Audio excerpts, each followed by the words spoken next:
À l'époque, j'avais 4 ans, donc oui, ça fait un certain temps. Et après tout, elle a le droit d'avoir changé d'avis. Et à mon sens, deux choses qui ne vont pas. D'abord, sa défense est grotesque. Il ne faut pas prendre les Français pour des débiles. Quand elle dit « je ne connaissais pas la couleur politique de la liste sur laquelle je figurais, alors même qu'elle était étudiante à Sciences Po, pas en première année, et qu'elle préparait l'ENA », excusez-moi de vous le dire, ça fait un peu peur. Si elle ne connaissait pas la couleur de la liste sur laquelle elle figurait, il y a quand même un problème, et un très sérieux problème. Donc, au final, on se dit qu'elle n'est pas de bonne foi dans cette affaire, et elle aurait à l'évidence mieux fait de reconnaître les faits et de dire qu'entre-temps, elle a changé d'opinion politique. On a le droit de changer d'opinion politique dans une carrière. Et puis deuxièmement, il y a autre chose qui ne va pas.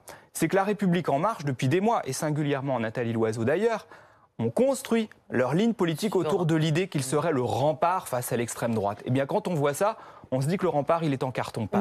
Et que si on doit compter sur quelqu'un qui a commencé sa carrière politique à l'extrême droite pour lutter contre l'extrême droite, mais je me dis que c'est pas très crédible. Oui, mais alors quoi? Moi, je suis désolé. Excusez-moi, Yann Brossard. Je peux pas laisser dire quoi ça. Ok, elle est moins crédible aujourd'hui, c'est ce que vous dites, mais elle doit en tirer des conclusions, elle doit se retirer, elle est tête de liste. Non, je ne dis pas ça. D'accord. Je dis simplement que La République En Marche doit accepter l'idée qu'il n'y a pas que l'extrême droite d'un côté et La République En Marche de l'autre, et qu'il y a aussi plein d'autres forces politiques qui, peut-être, sont plus crédibles pour être un rempart face à l'extrême droite.